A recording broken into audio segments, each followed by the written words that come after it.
여러분도 당연히 돈에 대한 관심 많으시죠? 때로는 욕심, 욕망, 뭐 과할 때도 있습니다만 사실 많은 사람들이 성공한 투자자가 되기는 정말로 어렵습니다. 또 성공한 투자자들의 모델을 보여줘도 닮아가기가 사실은 좀 어렵죠. 그 위대한 투자가들은 어떤 삶을 살고 있을까요? 또 그들의 생각을 과연 우리가 배울 수 있을까요? 그렇다면 이 책을 같이 한번 읽어보시죠. 돈의 공식이라는 책입니다. 이 책은 미래에셋 투자와 연금센터 이상건 센터장과 함께 읽습니다. 안녕하세요. 예, 반갑습니다. 이게 돈의 공식이라는 책 제목이 그러니까 영어 제목. 영어 원제는 아니죠. 예. 이 책 제목에 더 어울리는 것 같더라고요. 맞아요. 예, 영어 리처, 와이저, 해피어. 좀 더 부유하게, 좀 더 현명하게, 더 행복하게. 예. 근데 이 책 제목은 이제 돈의 공식으로 국내에는 번역이 되고 돈의 있죠. 공식. 예. 그리고 이걸 쓴 사람이 저는 조금 생소했거든요. 예, 저도 처음 알았어요. 사실. 윌리엄 그린이라는 분인데 저널리스트라면서요.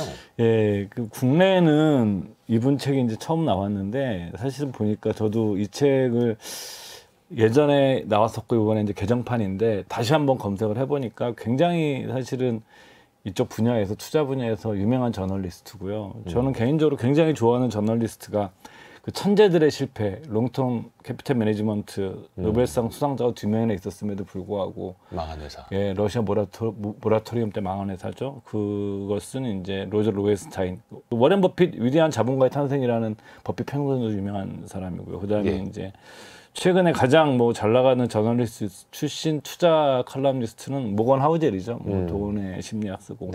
그다음에 제가 개인적으로 굉장히 좋아하는 그 저널리스트는 그 제이슨 치바이크라고, 그 원래 이제 지금 돌아가신 다니엘 커너만 그 행동경제학자의 창시자, 이분이 돌아가시기 전에 마지막으로 쓴 책이 사실 생각에 대한 생각이라는 책이죠. 국내 굉장히 이제 행동경제학 심리학 책의 고전의 반열에 오른 책인데, 원래 이 책을 그 제이슨 치바이크랑 같이 쓰려고 그랬었어요. 근데 이제 갑자기 그 제이슨 치바이크 칼럼을 읽어보게 되면 이 사람이 공황장애가 와가지고 이게 이제 계획이 변경이 돼서 이제 했다고 그러는데, 이 사람이 이제 국내에서 쓴 책 중에 투자의 비밀이라고 그래서 신경경제학 방법론을 가지고 쓴 책이 있는데 굉장히 비운의 책이죠, 한국에서는. 뭐 저는 개인적으로 너무너무 좋아하는, 지금도 월스트리트 저널에서 글을 쓰고 있는 거고, 그 다음에 이제 이 윌리엄 그린 정도가 국내에 번역됐던 그 미국의 인류 1급 투자 칼럼니스트의 책이라고 생각이 들고, 그래서 이게 보통 그 투자 책들은 투자 전문가가 쓴 책들이 사실은 가장 기본인 거예요. 왜냐하면 자기가 직접 한 얘기들이기 때문에. 근데 그 투자 전문가가 쓴 책은 그 사람 얘기밖에 못 듣죠. 이게 이제 저널리스트란 직업이, 우리 사회자분께서도 기자생활 하셨지만 남을 만나서 남한테 주워 듣고서 쓰는 존재거든요. 그렇기 때문에 오히려 장점은 뭐냐면은 다양한 시각에서 다양한 사람들을 모아서 그걸 소개해 줄 수 있는 거죠. 이 책에 등장하는 투자의 그 일단은 그룹급 투자자들, 소위 말해 그룹까지는 가지 않더라도 1급 투자가에 반열에 오른 사람들이 40명이에요. 근데 여기서 핵심적으로 이제 이 책의 구성을 할 때는 40명을 다 다른 게 아니라 뭐 존 템플턴 경이라든가 하워드 막스나 여러분들 아시는 뭐 찰리 먼거나 이렇게 핵심적인 인물들을 하고 나머지 사람들의 얘기를 갖다 섞었죠. 그렇지만 이 책에는 40명이 등장하는 거예요. 그래서 저는 이 책을 흔히 개인적으로 이렇게 표현을 쓰는데, 투자 관련 서적 중에 최고급 호텔의 뷔페와 같은 책이다. 이게 40명을 우리한테 떠먹여주고 있으니까. 효율적으로. 예, 효율적으로. 한 권을 통해서. 그리고 이 책에 뭐 여기서 그 국내에도 이제 많이 좋아하시는 분들 계신데, 노마드 투자조합 그 서한이 몇 년 전에 번역이 됐었죠. 그 배현진 씨라고, 제가 보면 굉장히 젊은 친구인데 훌륭한 친구입니다. 그 2명이서 같이 그 노마드 투자조합을 정말 다 연락해가지고 그 닉슬립이라는 사람들과 그 연락을 해가지고 책도 내고 굉장히 훌륭하게 책도 내고 그랬는데, 사실은 닉슬립은 검색해 보시면 인터뷰가 거의 없어요. 거의 없어요. 예, 파트너 자카리아는 아예 없어요. 그래서 이 책에는 이제 닉슬립 인터뷰도 나옵니다. 그래서 저희가 와이스트리트에서 한 재작년에 그 책을 다뤘거든요. 저도 그때 이 사람 이름을 처음 들어봤어요. 그렇죠. 이 분들이 이제 13년간 펀드를 운영하면서 딱 10배 수익을 냈거든요. 10배. 예. 말이 10배지 엄청난 겁니다. 그래서 이런 사람들의 얘기가 이 책에는 담겨 있기 때문에, 그래서 여러분들께서 좀 개인적인 생각이지만 저널리스트, 투자 전문 저널리스트가 쓸 수 있는 최고 수준에 이른 책이라고 저는 생각을 해요. 그리고 또 그런 예. 위대한 투자자들을 직접 만나고 취재할 수 있었다라는 것. 예. 그게 또 이 윌리엄 그린이라는 저자, 우리 하기에는 이제 이름이 좀 낯설긴 합니다만 얼마나 또 대단한 사람인지를 알 수 있는 거죠. 제가 이제 기자였었으면 엄청 부러워했을 거예요. 이렇게 만나서 이런 책을 쓸 수 있는 여건을 가질 수 있는 기자가 세상에 거의 없어요. 네, 그래도 이상건 센터장님도 이제 기자 출신으로서 이게 안 됩니다. 이 주름을 정도까지 좀 잡으셨던 분이기 때문에 이 돈의 공식이라는 책 이야기로 예. 더 한번 깊이 들어가 보겠습니다. 처음으로 나오는 키워드가 복제라는 섹션이더라고요. 예. 그러면서 버핏을 복제한 모니시 파브라의 이야기도 나오고요. 예. 또 인도 출신의 위대한 투자가 아니겠습니까? 그렇죠. 지금도 활동하고 있는 분이죠. 예. 네. 근데 이 책에서는 왜 복제부터 이야기를 하게 됐어요? 모니시 파브라이라는 사람 자체가 그 철저하게 이제 버핏 바예요. 한국에도 버핏 바가 많은데 예. 모니시 파브라이가 뭐 본인이 쓴 책이 단도투자라는 책도 국내에 번역되어 있고 버핏 바라기. 예, 완전 뭐 속칭 그냥 바라고 그러죠. 근데 바를 넘어서 이 사람은 뭐냐면 철저하게 다 베끼겠다는 입장이에요. 버핏의 삶 자체를. 왜 이런 생각을 하게 됐냐가 이 책에 나오는데 이 모니시 파브라이가 1964년생입니다. 본인 말로 이렇게 공부를 잘했던 사람은 아닌데 그래도 좀 열심히 일해가지고 IT 기업을 매각하는 100만 달러를 확보해요. 이게 94년도의 일인데 이때 처음으로 이제 주식 투자 책을 읽기 시작했답니다. 그러니까 이 사람이 30살인 거죠, 나이가. 그 모니시 파브라이가 지금 세계적인 투자로 인정받는데 이 사람이 투자를 시작한 게 30살이에요. 그러니까 우리 빨리 안 해도 돼요. 그러니까 30살인데 이 사람이 공항에서 이렇게 있다가 지금 시간이 좀 있어서 그 피터 린치의 그 유명한 전설로 떠나는 월가의 영웅을 읽게 되면서 재밌었던 거죠. 그렇죠. 그러면서 버핏 책을 읽게 되는데 여기서 굉장히 많은 이 사람이 이제 뭐 감화를 받는다고 표현해야 되나요? 그러니까 버핏이 뭐 이 책의 표현에 의하면 버크셔 회장이 네. 20살의 나이에 투자를 시작해 44년 동안 연평균 31%의 수익률을 올렸다는 것을 보고 깜놀을 한 거죠. 이거 무슨 의미냐면 40년 동안 18배에 두 배씩 늘어난 거예요, 복리로.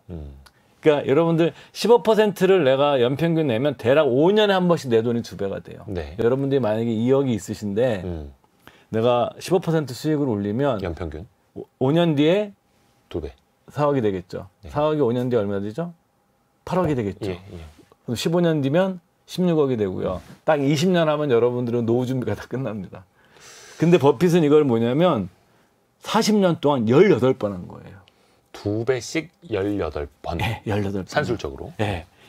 이게 여러분들 느낌이 잘 안 와요. 이게 왜냐하면 복리는 이게 약간 기하급수의 세계이기 때문에 그 경험해보지 않은 사람들은 잘 몰라요. 저도 이제 얼마 전에 투자 전문가 사람들하고 얘기한 적이 있었는데 세월이 흘러봐야 알아요. 그리고 여기 이 프로에 자주 나오는 VIP 자산운용의 최준철 대표도 그런 얘기를 한 것 같더라고요. 한 적이 있었던 것 같아요. 제 기억이 뭐 정확한지 모르겠는데 저한테 형, 한 20년 지나 보니까 복리 효과를 알겠어.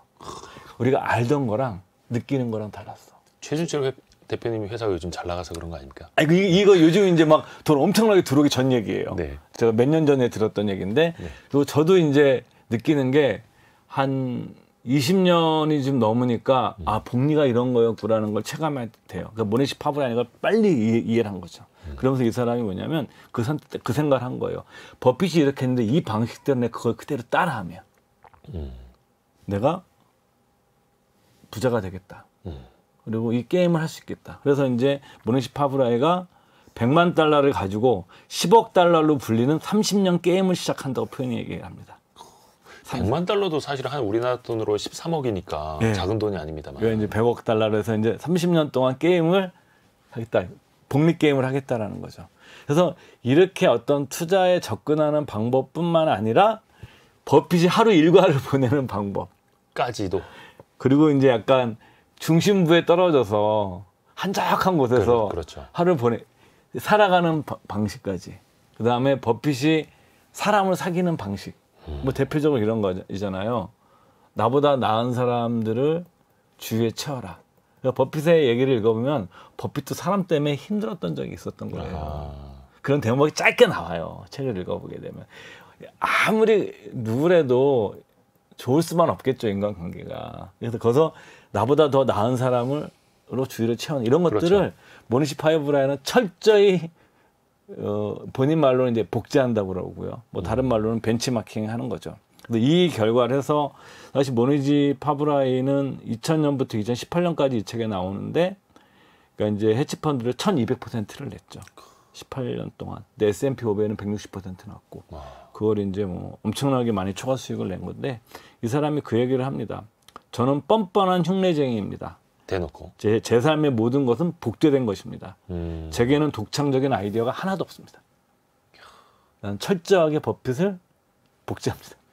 근데 모니시 파브라인은 지금도 이제 강연을 하고 있는 걸로 알고 있고 우리가 찾아보기만 하면 유튜브에서도 이제 좋은 말씀 많이 그쵸, 들을 수가 인터뷰에 많이 있는데 나오시죠, 그죠? 예. 근데 그렇게 또 어떻게 보면 겸손의 이야기고 사실 워런 버핏이 어떤 종목을 사는지는 뭐 한 2, 3개월 좀 시간의 텀은 있습니다만 분기 보고서를 통해서 공시가 되기도 하고 워런 버핏의 삶도 굉장히 유명한데 많은 사람들이 사실 따라하기는 어렵죠. 그걸 따라한다라는 것만 해도 사실은 대단한 거예요. 그쵸. 두 가지는, 근데 버핏은, 이렇게 뭐, 저 같은 사람이 감히 평가할 수 있는 인물은 아니지만, 그냥 물리학계의 아인슈타인 같은 사람이에요, 그냥. 어떤 분야든지 그냥 아인슈타인 같은 사람들이 그러니까 80억 있어요. 인구 중에 한 명. 예, 그런 사람들이 있어요. 뭐, 이거를 이제 빚고 와서 니콜라스 탈렙, 블랙스완 니콜라스 탈렙 같은 경우에는 원숭이한테 적용해도 버핏 같은 한 마리 원숭이 나온다 이렇게 얘기를 하죠. 확률적으로. 예. 그러니까 그 정도에 되는 사람인 거고. 근데 이제 버핏이 한 얘기 중에 하나가 이제 그 그레이엄 토드 빌의 그 출신들의 위대한 슈퍼스타 그러니까 슈퍼 투자자들이라는 유명한 정말 글이 있는데 그 증권 그 현명한 투자자의 이제 부록으로 실려 있는 글이죠. 거기에 보게 되면 우리들은 자기랑 같이 벤자민 그레이엄 가치 투자의 창시자 이제 현대 증권분석의 아버지 밑에서 같이 배운 사람들 얘기가 나옵니다. 거기에 뭐 톰 랩 제가 지난번에 소개해드렸던 톰 랩이라는 사람이 트위드 브라운이라는 회사 가서 네. 그 회사를 이제 브로커리지 회사에서 펀드 운용 회사를 네. 바꿨죠. 그래서 제가 이제 그 펀드도 저는 이렇게 ETF가 있다는 말씀드린 적이 있었고 그 회사가 됐고 그다음에 월터 슐로스 이런 그다음에 워렌 버핏 이런 사람들이 있는데 다 성공적인 투자가로 성공을 해요. 근데 종목상에 공통점이 없었어요. 종목들이요? 네. 그러니까 서로 산게 겹치진 않아요. 예. 그래서 이제 버핏이 한 얘기죠. 우리는 종목상의 공통점은 없고 그러니까 투자 스타일은 비슷하지만 그치. 단지 가치와 가격에 집중할 뿐이다. 그러니까 이제 보니시 파브라이도 그걸 철저하게 했겠죠. 버핏이 접근하는 가격 가치들을 버핏보다 자기가 못한다는 걸 알기 때문에 좀 낮춰서 했겠죠, 이분도. 예. 지난주에 저희가 그걸 다뤘었거든요. 그 몇 주 전에 네. 워런 버핏 바이블 완결판. 아. 그때도 이제 김학균 센터장님이 네. 정말 힘줘서 설명해 주신 것 중에 하나가 가격은 내가 정할 수가 없다. 그건 뭐 파는 사람이 내놓는 거니까. 그쵸. 예. 근데 내가 정할 수 있는 건 그게 합리적인 가격인가 밸류를 따져보고 내가 지불할 것인가. 예. 그 적정 가치는 내가 따져볼 수 있다. 이제 사실 그런 것만 배워도 우리 일반인 투자자들은 그쵸 버핏에게 가장 큰 걸 또 물려받는 것 아닐까 아, 생각도 그게 굉장히 어렵죠, 사실은. 그게 우리가 이 심리 이 책에서 다 나와요. 모든 이 40명의 그 뛰어난 투자가들이 모든 사람이 한결같이 얘기하는 성공 투자자가 되기 위한 인간의 인성이 한 가지가 나와요. 다 아시는 거예요, 그거는. 인내심이에요. 끈기. 근데 그건 사실은 우리 비즈니스 하시는 분들도 다 그 얘기예요. 네. 네? 끈기가 있어야 된다. 운이 있어야 된다. 그러니까 그 끈기가 있어야 된다는 얘기를 하죠. 그래서 사실은 그게 우리가 어찌 보게 되면 이런 인성의 문제 자체가 굉장히 어려운 거고 저는 이 책을 굉장히 좋아하는 게 이 책은 단순하게 어떤 종목을 골라내는 것보다는 그 인류 투자가들이 어떠한 그 삶의 태도와 기질과 인성을 보여주는지를 많이 다루고 있는 책이에요. 삶의 태도. 예, 기질. 근데 우리가 사실은 이제 뭐 버핏은 원체 많이 알려져 있으니까. 그러니까 버핏은 현재 위인전기에 나오는 사람이 돼버렸잖아요. 그렇죠. 그러니까 위인전기도 많이 나와 있고 지금. 근데 이 책엔 그렇지 않은 사람들. 뭐 유명 펀드 매니저도 있고 뭐 잘 알려지지 않았지만 굉장히 실력 있는 젊은 투자가들도 있고 이들이 보여주고 있는 어떤 삶의 사고방식, 삶의 태도 이런 것들을 이 책은 다루고 있기 때문에 이 책의 가장 큰 매력이 아마 저는 그런 데 있는 것 같아요. 종목 선택을 보시려고 그러면 이 책을 보시면 안 돼요. 오히려. 그렇죠, 그렇죠. 예. 이게 사실 참 신기한 게 제 주변에도 뭐 이상건 센터장님을 비롯해서 가치 투자 좋아하시는 분들 많이 계십니다만 그분들이 보여주시는 삶의 태도 인성, 기질이 굉장히 좀 비슷하기도 하고 좀 짠돌이들이 많죠. 예. 그렇게 표현하기 소심하고 그렇고 예. 뭔가 좀 되게 배울 점들이 많습니다. 예, 소심하고 인성적으로도 예. 그렇고. 그런 분들이 좀 많죠. 소심하죠. 좀. 근데 그 다음에 나오는 키워드가 용기인데요. 용기? 예, 예. 소심이랑 용기는 좀 다른 거 아닙니까? 이 용기가 지금 아까 말씀하신 거잖아요. 네. 이 책에서 얘기하는 용기라는 것은 기꺼이 혼자가 되려는 의지 같은 겁니다. 예, 나의 길을 가련다. 예, 그래서 이제 이 대표적인 인물로 이 책에서 나오는 게 존 템플턴 경의 얘기가 나오죠. 저도 엄청 좋아하는 투자가인데, 뭐, 이 왜 혼자가 될 의지가 중요한가는 뭐 거창하게 얘기하면 인간의 진화적 역사 때문에 그런 거고, 짧게 얘기하면 이제 인간의 심리 때문에 그런 건데, 인간은 원시시 때부터 물속에 존재할 때 안전과 생존의 가능성을 더 많이 확보할 수 있었어요. 근데 이제 주식시장에서는 이런 것이 좀 별로 도움이 안 되죠. 왜냐하면 다수가 모이게 되면 감정적 전염이 일어납니다. 그렇죠. 남들이 공포를 느끼면 같이 공포를 느끼게 되고 희열에 빠지면 나도 희열에 빠지게 되고 이제 공포와 탐욕을 오가는 존재죠. 그래서 이제 감정적 이 전염에서 벗어나기 위해서는 즉 혼자가 되기 위해서는 고독력이 있어야 돼요. 고독이 그냥 왕따다 죄송합니다 이런 표현 써서 남들 때문에 내가 강제로 된 고독이 아니라 스스로 선택한 고독이죠. 스스로 혼자가 되려는 의지죠. 버핏도 그런 선택을 한 거죠. 우리가 버핏뿐만이 아니라 여기에 이제 우리가 존 태플턴 경 같은 경우에도 뉴욕을 떠나서 이제 바하마로 가는 거죠. 뭐 텍스 헤븐이잖아요. 섬. 그걸로 가서 거기서 사는데 본인이 얘기를 합니다. 자기가 중심부를 떠나서 주변부로 간 다음에 내 투자 성과가 더 좋아졌다. 충분히 나도 혼자 있었기 때문에. 그래서 이렇게 독립적인 사고, 선택한 고독, 혼자가 되려는 의지, 외부와의 게임이 아닌 자기 내면의 게임을 하려는 태도. 이런 것이 굉장히 어려운 거고요. 이 책에 잠깐 또 인터뷰가 나오는데 그 데이비스 다이너스티라는 책이 있습니다. 네. 그 100년간 이제 보험주 투자로 유명한 투자 집안인데 지금 3대째 지금 공모 펀드예요, 미국에. 굉장히 훌륭한 펀드입니다. 물론 2008년 금융위기 때 굉장히 고생은 좀 하긴 했었지만 원래 이제 금융주를 좀 많이 투자하는 펀드였기 고생은 했지만 여전히 제가 보기엔 훌륭한 펀드고 최근 성과 좋더라고요. 그래서 크리스토퍼 데이비스라고 3대째 이 가업이 투자인 집안인데 이 사람 얘기도 재밌습니다. 자기 할아버지가 위대한 투자가였고 아버지도 위대한 투자가였거든요. 자기 할아버지는 이제 그 벤자민 그레이엄의 가이코 같이 주주였었죠. 그러니까 그 주식 보험회사. 네, 워런 버핏이 인수한. 그렇죠. 거기 할아버지가 그 가치를 알아봤던 분이었으니까 네. 엄청나게 크게 성공한 사람인데 그 아들 3대째 하는 사람이 그 얘기를 하죠. 위대한 투자가들의 공통으로 가진 성품이라고 하면 하나같이 남들의 생각에 전혀 휘둘리지 않는다는 것이다. 그러면 남들의 생각에 휘둘리지 않기 위해서는 어떻게 해야 할까? 재밌습니다. 뭐라고 답변했을 것 같으세요? 뭐라고 했을까요? 남들의 생각을 모르면 된다. 알 필요도 없다. 알 필요도 없다.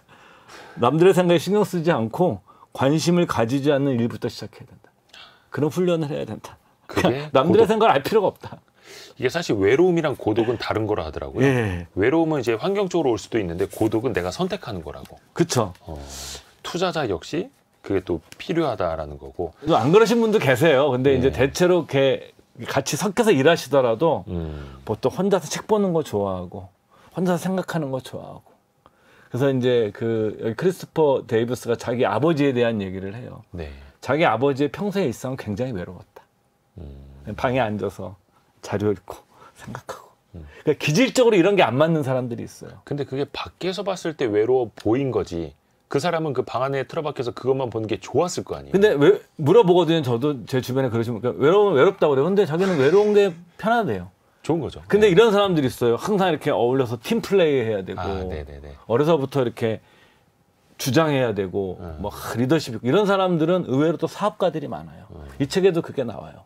그러니까 뭐냐면 사업했던 사업가로서 성공한 사람들은 어려서부터 좋아하는 스포츠를 보게 되면 축구, 미식축구 이런 게 많고 이렇게 투자로 성공한 사람들의 취미들을 보게 되면 혼자 하는 거 많아요. 낚시, 달리기, 바둑 뭐 그다음에 이제 뭐 달리기라든가 수영, 뭐 이런 취미들. 이쪽에 톰 게이너라는 그 마켈이라는 특수 보험회사가 있는데 제2의 버크셔라고 불리는 특수 보험회사고. 저는 굉장히 좋아하는 투자가예요. 왜냐하면 이분은 평범해서 저는 너무 좋아요. 이 책에도 이분 톰 게이너 얘기가 나오는데, 그래서 제가 이제 톰 게이너 지금도 그 CEO 겸 CIO로 활동하고 있어서 제가 2주인가 샀어요. 그 주식. 그냥 이게 뭐 주가 전망 때문에 산 게 아니라 톰 게이너라는 좋아서. 너무 좋아서 그분 인터뷰 같은 거 너무 좋아서 그렇게 나오는데, 그분도 취미가 달리게 그런 분들이 많아요. 예. 기꺼이 혼자 가려는 의지. 예, 존 템플턴 경에게 근데 배울 수 사업으로 있는 성공하신 것이고. 분들은 그런 뭐 주장하는 사람도 많고, 뭐 대표적으로 이제 월마트 창업자인 샘 월튼 같은 경우에는 그냥 대학교 때 전교생이 알던 인물이었죠.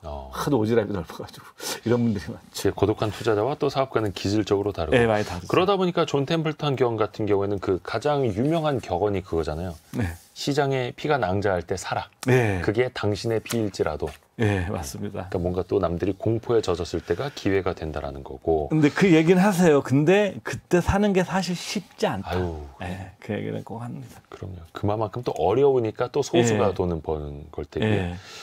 또 나오는 게 이제 질문과 회복 탄력성이라는 예. 키워드인데요. 이게 그 많은 사람들이 평범한 질문을 합니다. 지금 사도 되나요? 지금 예. 들어가도 되나요? 뭘 사야 하나요? 예. 투자 대가들의 질문은 어떻게 다를까요? 이게 이제 이 투자 대가들이 세상을 보는 방식이에요. 세상을 보는 방식이고, 그 세계를 바라볼 때 일단 세계는 불확실하다고 봐요. 세상은 불확실성이 지배하는 곳으로 봅니다. 이 책에서 이제 뭐 책 내용은 아니지만 티로 프라이스라는 미국의 유명한 그 운용사가 있죠. 그 회사를 이제 사실은 매각한 거예요. 이 창업자가 티로 프라이스고, 소형주 투자자의 전설적인 투자가 있는데 이 사람이 자기 펀드를 매각했는데 그 회사를 사간 회사에서 티로 프라이스 이름을 계속 쓰면서 아예 회사 이름 그걸 쓰고 있는 겁니다. 지금도. 근데 그 회사에 이제 스몰캡 소형주 펀드 같은 경우 굉장히 유명한 펀드들이 지금도 있습니다. 수익률도 괜찮고. 뭐 국내에는 그런 가입할 수는 없지만, 이 티로 프라이스 쓴 책 중에 이제 투자가에게 단 하나 확실한 것은 변화한다는 것이다.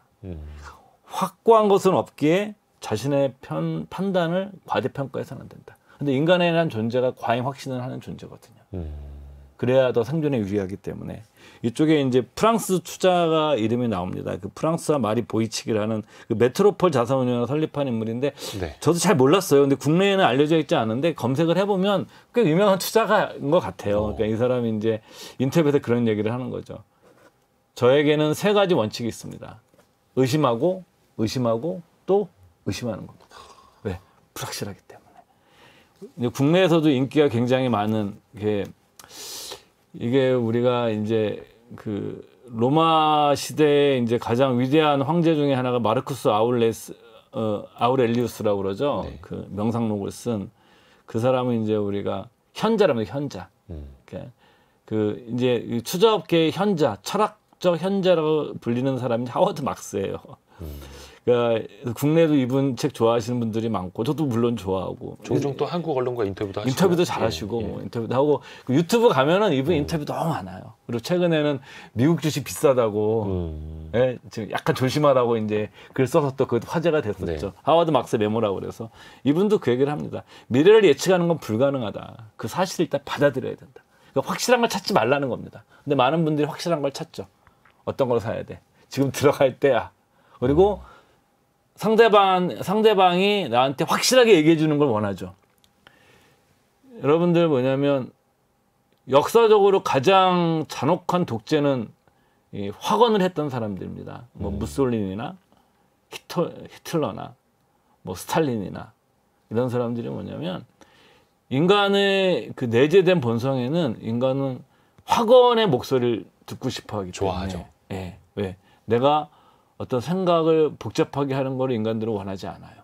그걸 확언해 주는데, 그 확언이, 그래서 여러분들께서 유튜브 같은 데 들어가셔서 뭐 제가 뭐 누구랑 말씀드릴 수는 없지만 배터리 막 할 때 저는 정말 너무 그 당황했었어요. 저렇게 비싼 회비를 내면서 저 목소리를 들으려고 하는 것 자체가 정말 내가 모르겠습니다. 그것이 뭐 사람마다 판단 다를 수 판단은 다 있겠지만. 다를 수 있겠지만, 저같이 생각하는 사람들이 있어서는 이 삶이란 것은 누구도 확신할 수 없고, 내가 내일의 내 인생도 모르는 게 인간의 삶인데, 저렇게 어떤 주식을 저렇게 확신을 하고 그거에 대한 값비싼 비용을 지불하는 것이 과연 우리가 상식적인 세계에 사는 사람들인가.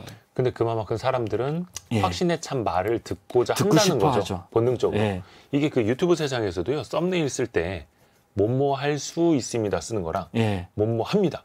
됩니다. 쓰는 거랑 확실히 다르죠. 그러니까 저도 사실 이제 회사 일에서 이제 이런 그 연금 같은 거 인터뷰 나가는 게 일이다 보니까 나가는데 제가 한 의도는 그게 아닌데 썸네일은 그냥 뭐 이거 그쵸. 하나 사서 뭐 하라. 저는 절대 이거 하나 사서 모으는 적이 없는 사람이에요. 그러니까 하지도 않은 말을 썸네일로 쓰는 예. 유튜버들이 좀 있습니다. 그러니까 존 예. 템플턴 경도 여기서 펀드 가입할 때도요. 존 템플턴 경이 펀드도 5개 이상 나눠서 하라고 그랬거든요. 네. 전 펀드도 전 10개 이상 나눠서 해요. 왜냐면 전 존 템플턴 경보다 안목이 더 없기 때문에 전 2배로 나눠서 하는 사람이기 때문에 근데 이상권 센터장님이 출연했는데 이 두 종목을 당장 사세요. 이렇게 썸네일을 누가 붙이고 있고. 그렇죠. 그러니까 그런 걸 사례로 설명한 거죠. 그래서 여러분들께서 뭐냐면은 그래서 이 하워드 막스의 이 표현도 굉장히 재밌습니다. 주가에 네. 사람들이 가지고 있는 낙관론의 양이 얼마나 되느냐를 파악하는데 이거는 뭐 정답은 있는 건 아닙니다. 우리가 계량화할 수는 없는 것이지만 사람들의 어떤 낙관론이 많이 반영될수록 가격이 비싸지죠. 그렇죠. 그래서 하워드 막스는 이렇게 얘기합니다. 투자에서 가장 본질적인 질문은 그것은 저렴한가? 이렇게 말합니다. 싸게 사는 것이야말로 투자로 부를 이룰 수 있는 가장 신뢰할 만한 방법이며 필요 이상으로 자금을 쓰는 것은 가장 심각한 위험이라고 생각한다. 그러니까 비싸게 사는 것은 굉장히 심각한 위험이다. 그래서 잠재적 투자처를 보고 던져야 할 본격적인 질문은 그것은 저렴한가다. 그러려면 우리가 뭘 알아야 돼요? 그 가격에 포함되어 있는 사람들의 심리에 반영되어 있는 낙관론의 양이 얼마나 되는지 알아야 된다는 거예요. 그 측면에서 보면요. 최근에 이제 국내 증시도 좋지 않습니까? 예. 코스피도 엄청나게 오르고 사상 최고치 가고 있는데 제 개인적인 생각으로는 예. 과거 21년도 보다도 사람들이 증시에 많이 관심이 없는 것 같아요. 네. 좀 그게 느껴지십니까? 그래서 전 더 좋아요. 네. 왜냐하면 아직까지도 한국 증시에 의심을 하잖아요. 그죠. 사람들이 예전에 하도 대여가지고 그러니까 의심 속에서 오를 때가 아직까지 살 수 있는 기회. 이렇게 여지가 있는 거죠. 근데 뭐냐면 모든 사람들이 다 오른다고 이제 합의가 되면 저희같이 소심한 사람들은 좀 불편해지기 시작하죠. 그러니까 그 20년, 21년도만 하더라도 정말 뭐 동네 카페, 식당, 공원 어디에서든 주식 이야기를 안 하는 사람이 없었어요. 그렇죠. 예. 그게 더 오히려 사실은 불편한 현상인 건데요. 그렇죠. 이게 사람들마다 다른데 저 같은 경우 이제 이쪽 일을 오래 하다 보니까 보이죠, 그런 게. 별로 이렇게 옛날 한두 번 만났던 사람인데 전화가 올 때가 있어요. 어떻게 문자가 오거나. 근데 보통 그래 다음에 결과가 좋지 않았어요. 지금이라도 뭐 이런 식으로. 아니, 요즘 안 오세요. 요즘 안 오시기 때문에 저는 아직까지는 좀 마음이 편안한 상태입니다, 개인적으로. 그래서 사실은 이제 어떤 질문을 어떻게 할 것인가 이것도 예. 상당히 좀 많이 우리가 스터디를 좀 해봐야 되는 거고 또 예. 하나 같이 붙은 키워드가 회복 탄력성이거든요. 예. 이 회복 탄력성이라는 게 사실 계좌도 한번 좀 이런 걸 회복하려면 힘든데 예. 이건 어떻게 좀 마음에 관련된 겁니까? 그러니까 이 책을 보면 하워드 막스가 그 젊은 시절에 네. 불교 공부를 좀 했어요. 그래서 이제 불교에서 무상, 그다음에 이제 모든 것은 변화하는 거잖아요. 예. 형체가 없기 때문에 변하는 겁니다. 그래서 항상 그런 그다음에 예측할 수 없음, 변화라는 것이 고정된 것이 아니고 변화라는 것 자체가 우리의 삶의 조건이라 존재적인 형식인 거죠. 내가 어찌할 수 없는 것. 예, 그렇죠.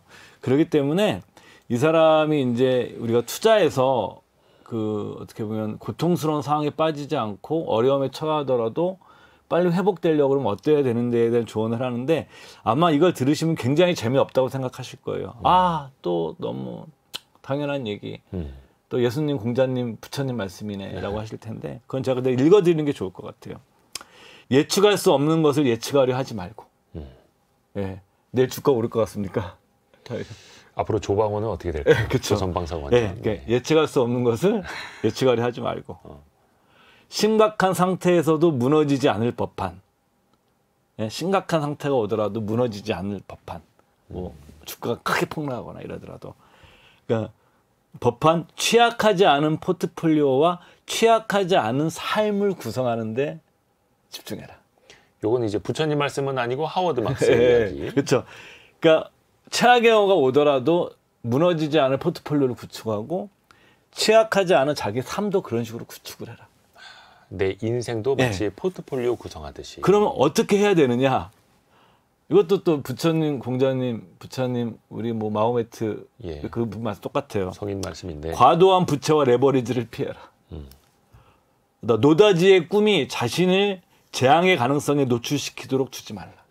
그러니까 대박의 꿈을 꾸다가 큰 위험에 하지 말라. 그래서 이런 얘기를 합니다. 극대화하지 않는 태도야말로 삶이 우리에게 던질지 모르는 위험에 대비하는 가장 중요한 요소입니다. 네. 극대화하지 말라. 그래서 이제 또 이제 현실적으로 얘기하는 이런 거죠. 불확실성을 섣불리 보지 말라. 그리고 부채와 레버리지 조심해라. 그리고 투자할 때 뭐 당연히 단기 실적에 신경 쓰지 말고, 그 다음에 현실주의적인 삶의 태도입니다. 그러니까 여기에 나와 있는 사람들을 굳이 철학적으로 분류해 보게 되면 실용주의자에 가까워요. 그러니까 이제 미국의 실용주의라는 게 이제 윌리엄 제임스라는 철학자이자 미국 심리학의 아버지시죠. 이 윌리엄 제임스로부터 그때 지적 전통이 만들어졌는데 거기에 거의 그 분에 근접한 사고체를 갖고 있다고 보시면 돼요. 그러니까 이제 뭐냐면 이게 현실주의자는 뭐냐면 이게 투자해서 죽으면 안 되잖아요. 그렇죠. 그렇죠. 그러니까 항상 위험에 대해서 생각을 하고 안전마진 확보하려고 그러고 뭐 이런 그러기 위해서는 내가 되게 겸손해야죠. 그리고 자기 부족함도 인정해야 되고 이런 삶의 태도들을 많이 강조를 하죠. 그러니까 이제 목숨이 하나인 것처럼 사실 나의 계좌도 투자 자산도 그렇게 또 관리를 해야 하는, 왜 찰리 먼거가 이야기하듯이 내가 죽을 곳을 알면 그곳에 가지 않을 것처럼. 근데 투자 시장에서는 저곳이 위험해 보이기는 하는데 당장 또 눈에 보이는 기대되는 수익 때문에 그 위험성을 또 간과하게 되고. 한마디 말씀드리겠습니다. 이 책에 나온 내용은 아닌데 벤자민 그레이엄이 얘기를 해요. 그래도 인간이 투기하고 싶어 하잖아요. 그런 욕구가 있죠. 그러니까 이거를 투기하고 싶으면 벤자민 그레이엄이 두 가지 얘기를 해요. 해라. 근데 단 투기용 계좌를 따로 만들어라. 그렇죠. 그리고 투기용 계좌가 잘 되든 안 되든 돈을 추가로 더 넣지 마라. 그리고 투자형 계좌와 분리해라. 그러니까 하시고 싶으시면 하워드 막스 같은 사람은 다 반대하는데 하시고 싶으시면 금액 정하셔서 계좌 분리해서 하시는 것도 저는 그러니까 정신건강에 삶의 위안이 되신다면 큰 비중은 가치 투자를 하되 아주 소액은 왜 이른바 놀이하는 인간, 호모 루덴스라고 하지 않습니까? 근데 그 인간의 본성 안에 있는 거기 때문에 단타를 해야 한다면 그 소액으로만. 그렇죠. 전체 운용 자산의 10에서 맥시멈 최대 20% 이내로 하시죠. 그렇게나요? 제 생각보다 좀 많은데. 10%까지 얘기를 하더라고요. 10%까지는. 네. 그래서 그것도 본인이 잘 조율하고 관리할 수 있어야 한다라는 거고요.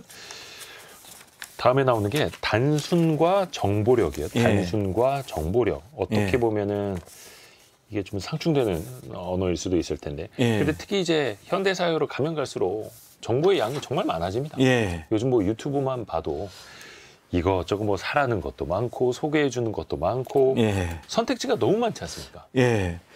우리가 이제 이 정보 과잉과 그다음에 이제 알고리즘의 정보 쏠림의 시대를 살고 있잖아요. 그리고 또 인간이란 존재가 자기가 기존에 믿는 신념 체계라든가 사고 방식과 불일치하는 정보가 들어왔을 때는 그 정보에 대해서 동일하지 않는 인지 부조화적인 요소를 가지고 있는 존재거든요. 인간 자체가. 그러다 보니까 이런 것이 더 강해지는데 사실은 이런 것들을 피할 수 있는 좋은 방법으로 이 책에서 제기하고 있는 건 단순성입니다. 그래서 오컴의 면도날, 뭐 맨날 나오는 거죠. 오컴의 면도날은 뭐냐면 14세기 수도사이자 철학자인 이제 오컴의 윌리엄이라는 수도사가 그 내린 어떻게 보면 정의, 의사 결정 기준 같은 거죠. 똑같은 결과를 낼 수 있는 두 가지 방법이 있으면 두 가지 방법 중에 가장 간단한 걸 선택해라는 거예요. 그러니까 단순한 게 훨씬 더 훌륭한 대안이 된다. 방법론이라는 거죠. 그래서 이 책에서도 그런 얘기를 하고 또 버핏 얘기도 하는 거죠. 버핏이 77년도에 자기가 그 사고 싶은 회사 그 투자의 기준을 네 가지를 얘기했는데 첫 번째 우리가 이해할 수 있고, 두 번째 장기 전망이 밝고, 세 번째 정직하고 유능한 경영자가 경영을 하고 매력적인 가격이어야 된다. 여기 또 장 이베르야르 옛날에 최준철 대표 여기서 한번 이 자리에서 가치 투자는 옳다는 책인데 가치 투자는 옳다라는 책. 저는 너무너무 좋아하는 투자가예요. 뭐 이분이 이제 그 얘기를 하죠. 뭐 포트폴리오 얘기를 하는데 이분도 그런 거죠. 옛날에는 많은 변수를 가지고 했었지만 시간이 갈수록 핵심적인 아이디어 몇 가지가 더 중요하다. 더 단순해진다. 네. 그리고 여기 이제 윌 다노프라고 컨트라 무슨 펀드 운영자인데 굉장히 유명한 미국의 원래 피델러티라는 회사가 스타 펀드 매니저 시스템을 쓰는 회사거든요. 그래서 유명한 펀드가 있으면 계속 그 생각 오래 운영하게 하는 이런 구조를 가지고 있는 회사인데 이제 윌 다노프라는 사람의 얘기가 나오는데 윌 다노프가 자기 투자처를 한마디로 이렇게 표현한다고 그러죠.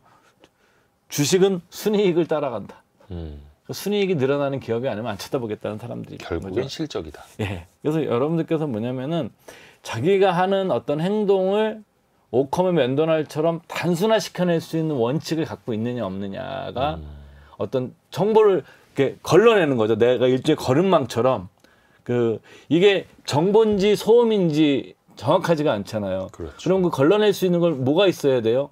내가 마음에 그물망이 있어야 되는데 그물망이 복잡하면 너무 힘들잖아요. 그러니까 자기의 이런 그물망으로 쓸 수 있는 핵심적인 아이디어와 단순화된 아이디어의 기준이 있는 거죠. 다 이 투자가들은. 그리고 계속 그걸 이렇게 계산시켜 나가는 거죠. 끊임없이. 그래서 이런 거를 잘하기가 어려워요. 그래서 이쪽에 조앤 글린블라트라고 주식시장을 이기는 작은 책. 네. 이 사람이 이제 고담 캐피탈을 운영해가지고 거의 연평균 40% 내가지고 펀드 나중에 청산했지만 거의 800배 넘게 수익을 냈어요. 지금도 이 조앤 글린블라트가 운영하는 ETF가 있어요. 저는 잠시 샀다 팔은 적이 한 번 있었는데 미국의 이제 S&P 500 중에 그 약간 이제 저평가된 걸 더 많이 비중을 주는 이런 방식으로 해서 이제 조앤 글린블라트가 딱 고담 원래 했던 이름이 이 책에서도 나오지만 이 사람 운영했던 회사가 고담 캐피탈이거든요. 헤지펀드가 배트맨.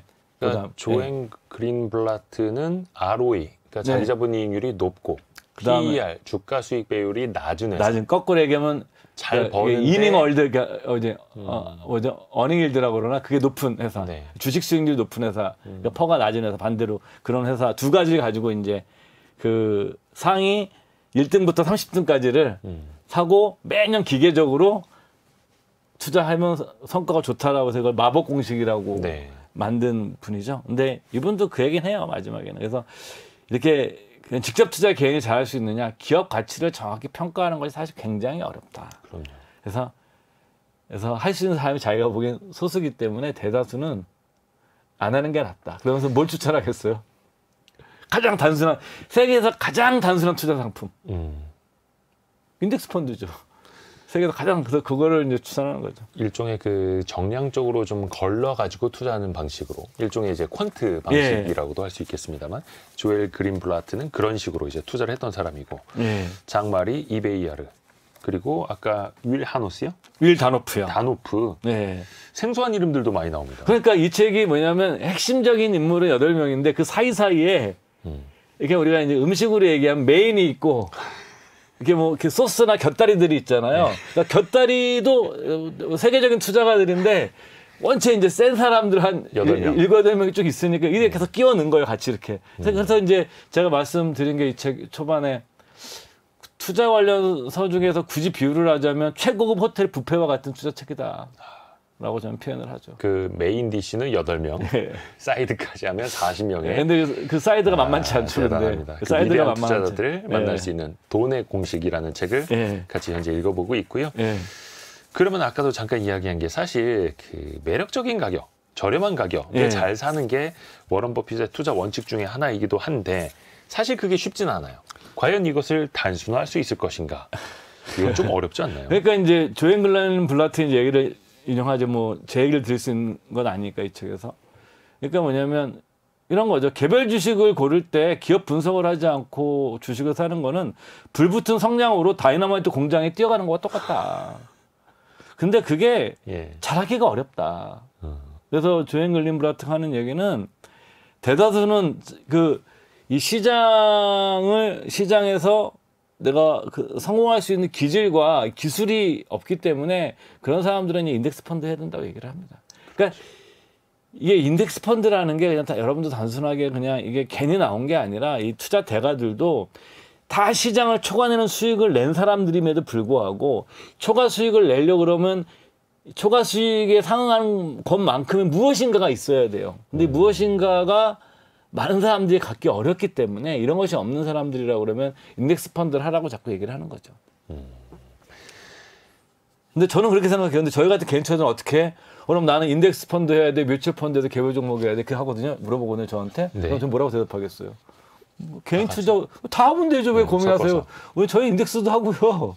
뭐 뮤추얼 펀드 좋은 거 있으면 하시고 ETF도 하시고 개별 종목도 좋은 거 있으면 하시면 되죠. 개인들은 개인이 좋은 게 바로 그런 겁니다. 그렇죠. 이 사람들은 직업이기 때문에 만약에 펀드 매니저면 펀드밖에 운영할 수 없는 거예요. 그러니까 펀드 매니저는 시장이 지금 아무리 고평가되어 있고 이 주식이 비싸 보여도 네. 고객들의 돈이 들어오면 어쩔 그럼요. 수 없이 주식을 사야 되잖아요. 아니면은 지금 시장이 아무리 저렴해도 고객들이 돈을 찾아 나가면 이거 팔아서 내줘야 하는 거고. 맞습니다. 근데 개인 투자자는 그걸 또 견딜 그럴 수 있는 필요가- 힘이 있고 예. 또 뭐 인덱스 펀드라든지 또 자기의 실력이 되는 만큼 개별 주식 투자를 할 수도 있는 거고. 그럼요. 또 본인의 실력이 어느 정도 되어 있는가를 좀 보면서 그 비중을 결정해도 맞춰 나갈 수도 되고요. 있는 거고. 훨씬 유연하죠. 그렇죠. 예. 그 다음에도 좋은 키워드가 나옵니다. 습관과 수집. 예. 사실 결국에는 이 돈의 공식에서도 말하는 것도 그렇고 앞에서도 이상권 센터장님이 설명해 네. 주신 것처럼 삶의 태도, 예. 인성, 기질 이것도 많이 배울 수 있는데 예. 사실 좋은 습관을 들이는 것도 정말 중요할 것 같습니다. 예. 이 책에 나오는 인물이 중에 하나가 톰 게이너입니다. 톰 게이너. 아까 잠시 말씀드렸었는데 마켈이라는 특수 보험회사에 오랜 동안 CEO를 했고 이것도 이제 버크셔 해더웨이를 벤치마킹해서 보험회사가 투자를 회사인데 네. 버크셔 해더웨이가 한 22% 되잖아요. 그 정도는 안 돼요, 마켈은. 연평균 수익률. 예, 마켈은 한 15%는 좀 넘습니다. 네. 그 운영하는 이제 톰 게이너라는 사람인데 버핏이 한때 후계자로 삼았다 후보로 올렸다는 얘기도 있었고 워싱턴 포스트 신문사의 오랜 대주주였잖아요, 버핏이. 그때 이사회에서 같이 활동했던 인물이기도 하고.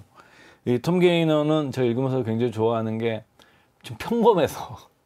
난 또 워렌 버핏 책 읽으면 너무 넘사벽이라 이렇게 할 수 있을까 내가. 근데 이제 톰 게이너는 그렇지 않죠. 이 사람이 여기서 이제 하는 얘기는 그겁니다. 자기 투자도 삶도 이 사람은 이렇게 생각해요. 하루하루 나아지는 삶을 추구하는 것이 중요하다. 핵심은 반복이다. 반복이 더 나은 삶을 만든다. 그러니까 톰 게이너는 매일 아침 30분을 달리고 매일 체중계를 재고. 그러니까 이 사람은 철저한 복리에 대한 신봉자인데 하루 작은 것이 쌓이면 나중에 큰 힘을 발휘한다라는 거죠. 그래서 이 사람이 하는 건 뭐냐면 자기는 압도적인 승리를 목표로 하지 않는다. 그러니까 작은 이점이 쌓이는 과정이 훨씬 더 중요하다. 그러니까 사소하고 점진적인 발전을 나는 추구할 뿐이다. 그래서 이런 얘기를 합니다. 위대한 성공의 비결을 알고 싶나요? 조금씩이라도 어제보다 나은 오늘을 만들면 됩니다. 그런 일을 시작하기 위한 방법은 다양합니다. 핵심은 반복하는 데 있습니다. 여러분들 그겁니다. 일주일에 차영원씩 10년을 읽으면 뭔가 바뀌어요. 그렇죠. 그리고 만약에 저는 이제 이게 발이 아파서 이제 달리기를 못 하는데 제가 좋아하는 옛날 많이 봤던 달리기를 못 하면서도 그 달리기 관련 그 유튜브가 있었는데 매일 뛰는 사람들 얘기가 나와요. 매일 30분씩. 네. 1년을 뛰면 변해요. 우리는 알 수 없지만 뭔가 변해요. 그죠? 저도 못하지만 매일 영어 단어 10개씩 외우면 뭔가 바뀔 거예요. 그렇죠. 그러니까 이제 우리가 그래서 근데 많은 분들이 이렇게 사소하고 점진적이면서 축적해 나가는 것보다는 이렇게 한 방으로 가려고 그러잖아요. 그게 훨씬 더 위험하다. 그래서 이 톰 게이너 같은 사람들이 특징이 있겠죠. 이러다 보니까 이런 사람들은 그냥 정해진 자기 코스대로 갑니다. 이탈이 없겠죠. 그냥 뭐 누가 옆에서 뭐라고 그러든 투자 철학도 자기가 정해진 대로 가고 이렇게 하겠죠, 이 사람들이. 꾸준히 오래 길게 축적해 가는 것, 예. 반복하면서 어렵죠. 어떻게 보면 참 평범해 보일 수 있는데 사실 그게 제일 큰 핵심이고 제일 어렵고요. 어렵죠. 예. 사실 다시 생각해 보면 평범하지 않은 겁니다. 그렇죠. 평범한 사람들이 이제 하다가 포기하고, 네, 맞아요. 3일만 하고 말고. 그러니까 또 다 그게 들어오는 평범한 거예요. 건데. 여기에 뭐냐면 끈기가 또 들어가는 거예요. 그렇죠. 앞에서도 말씀해 주셨던 예. 끈기. 예. 근데 톰 게이너가 아까 한 말, 복리효과, 그러니까 하루라도 꾸준히 성장해 나가는 것. 예. 어떻게 보면 찰리 먼거가 한 말이랑 되게 비슷합니다. 그쵸. 뭐, 찰리 먼거는 얘기했죠. 어제보다 더 똑똑한 사람이 돼야 된다고 얘기하는 아침에 거죠. 일어났을 때보다 예. 잠들 때 조금 더 현명해진 하루를 살아라. 예. 이 책에서도 한 챕터에 그 찰리 먼거가 나오더라고요. 역시 그러니까 빠질 수가 없죠. 이제 그쵸. 이분이 이제 그 쓴 5판의 심리학을 다 인용을 합니다. 그러니까 그 찰리 먼건 뭐 이 프로 보시는 분들은 사실 찰리 먼거를 다 아실 거고 책도 읽으셨을 거라고 생각하는데 이분 별명 중에 하나가 아마추어 심리학자잖아요. 심리학을 독학을 해서 거의 심리학자 수준까지 올랐던 인물이기 때문에 거의 뭐 심리학자들을 가르칠 수 있는 수준으로. 예. 그래서 이제 이 책에도 이런 문장이 나옵니다. 사람들은 똑똑해지려고 노력한다. 그런데 나는 찰리 먼거죠. 그저 멍청해지지 않으려고 노력한다. 그런데 그게 사람들이 생각하는 것보다 힘들다. 그러니까 내가 멍청해지지 않으려고 노력하는데 그게 사람들이 생각하는 것보다 더 힘들다. 그래서 이제 이 찰리 먼거가 많이 쓰는 것이 이제 일단 멘탈 트릭인 거죠. 그럼 어떤 일에 대해서 끔찍한 결과를 생각해 보는 거죠. 이 끔찍한 결과가 왜 나왔는가를 생각해서 요걸 내가 안 하는 거죠. 그럼 그거 안 하게 되죠. 예, 그걸 안 하는 거죠. 뭐 이런 거죠. 이 책에도 나오는 거지만 예를 들어 인도, 요즘 인도가 잘 나가지만 뭐 인도가 되게 어려울 때 누가 인도라는 나라를 어떻게 도울지 물을 때 다른 사람들은 인도를 어떻게 도와줘야 돼 이렇게 접근하는데 찰리 먼거는 어떻게 접근하는지 아십니까? 이렇게 얘기를 하죠. 어떻게 하면 인도라는 나라를 붕괴시킬 수 있을까? 그렇게 질문을 던지면 뭘 도와줘야 될지 나온다라는 거예요. 네. 그렇죠? 그다음에 뭐 이 1986년도에 자신의 자녀들이 다녔던 학교에서 했던 졸업식 연설, 여기서 뒤집어 생각하기라는 그 연설이 굉장히 유명한데 이 딱 졸업생들한테 이제 먼거가 이런 거죠. 미래의 꿈을 꾸고 여러분들이 보이스 비 앰비셔스라고 그러나요? 네. 야망을 가잖아. 이런 얘기를 저희 어렸을 땐 그런 걸 하잖아요. 네. 근데 그게 아니라 먼거가 연상한 건 뭐냐면 너희들 이렇게 살면 니들은 비참한 인생을 살게 될 거야. 그러니까 비참한 삶으로 향하는 처방전을 가르쳐 줍니다. 첫 번째, 신뢰를 주지 못한 행동을 해라. 타협을 피하는 행동을 해라. 분노에 빠져서 빠져나오지 못하라. 복수할 기회를 절대 놓치지 마라. 시기심에 사로잡혀서 행동해라. 화학약품, 마약에 의존하는 삶을 살아라. 알코올에 중독되는 삶을 살아라. 교만하게 기존의 믿음을 고수해라. 예? 삶의 싸움터에서 불운을 맛보고 끝내 포기해라. 그러니까 다 거꾸로 뒤집어서 이야기를 한 이렇게 거죠. 하면 여러분들은 분명히 비참한 삶을 살게 될 것이다. 여러분들이 더 나은 삶을 살려면 이거와 반대로 가라. 이게 이제 찰리 먼거의 역기법. 예. 네, 그래서 이제 찰리 먼거식으로 이거 더 쉽게 표현하면 이렇게 얘기하는 거죠. 어떻게 하면 내가 더 근사해질까, 더 멋있어질까라는 대신에 어떻게 하면 내가 불행해질까. 즉 자기 자신에게 물어봐야 될 것은 어떻게 하면 내가 불행해질까.